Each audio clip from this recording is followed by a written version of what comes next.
इस प्रश्न में कहा गया कि 5000 एंगस्ट्रॉम तरंग दैर्घ्य का प्रकाश एक सुग्राही तल पर गिरता है।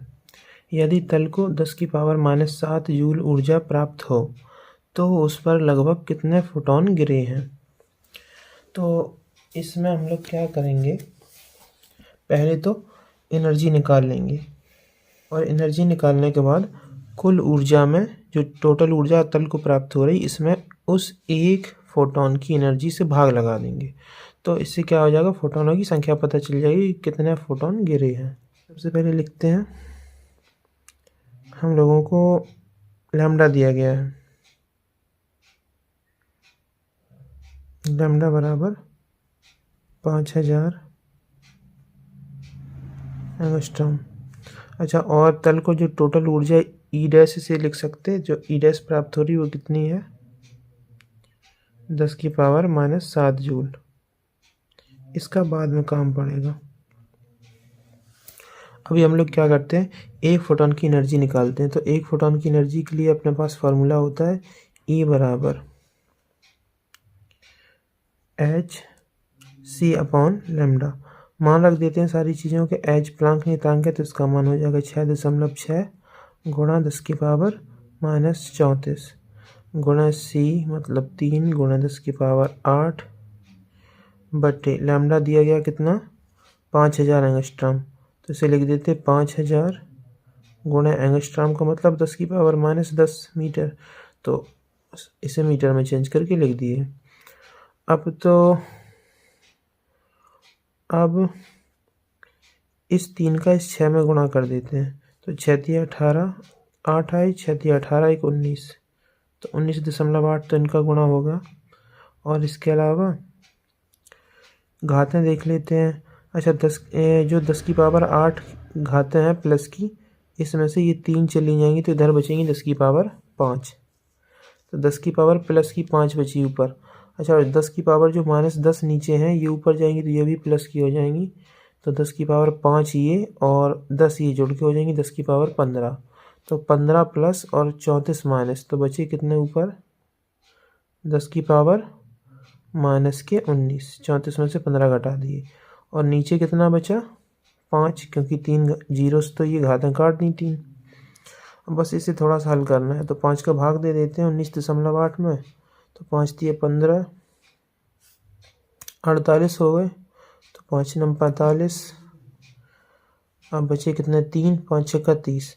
तो 3.96 गुणा 10⁻⁻19 क्या आ गया है अपने पास, ई का मान।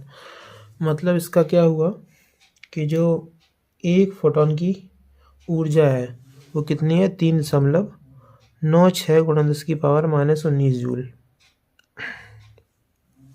लेकिन हमसे प्रश्न में क्या कहा गया कि लगभग कितने फोटॉन गिरे हैं। तो फोटॉनों की संख्या मान लेते हैं कि n है। तो n बराबर क्या हो जाएगा, टोटल एनर्जी ई डैश बटे एक फोटॉन की एनर्जी ई। तो एक फोटॉन की एनर्जी ई हम लोग निकाल चुके हैं, तो इससे बस भाग लगा देना है। लेकिन अब एक काम करेंगे हम लोग, ई डैश का तो मान चलो 10⁻⁻7 रख दिया। अब बटे में जो ई का मान रखेंगे वो ये वाला नहीं रखेंगे, क्योंकि इससे कैलकुलेशन करने में फिर कठिन होगा। तो इसलिए ये वाला मान रख देते हैं। तो 19.8 बटे 5 गुणा 10⁻⁻19।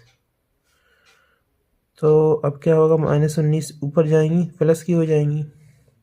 तो ऊपर होगा 10⁻⁻7 गुणा 10⁻19, जब गई ऊपर तो हो गई प्लस की, तो 10⁻19।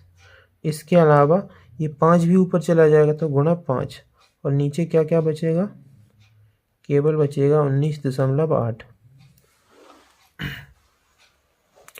अब घातें 10⁻⁻7 इसमें से चली गई तो कितनी बच गई, 10⁻12।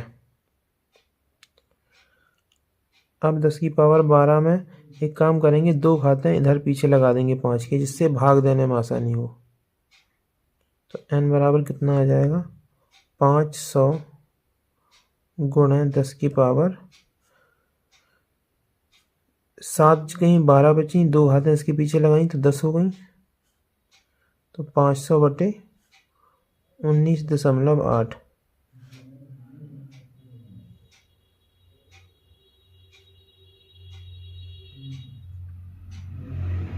अच्छा, 1 से 1 10 की पावर बढ़ा देते हैं तो हो जाएगा 500 गुणा 10 की पावर 11/198।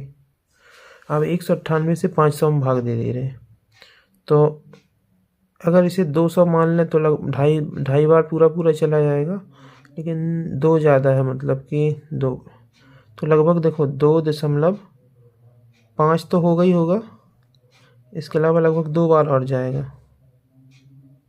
क्या हो गया, 2.52 गुणा 10 की पावर 11। तो ये क्या आ गई, फोटोनों की संख्या। इसका मतलब क्या हो गया, उस तल पे लगभग कितने फोटोन गिरे हैं, 2.52 गुणा 10 की पावर 11 फोटोन गिरे हैं।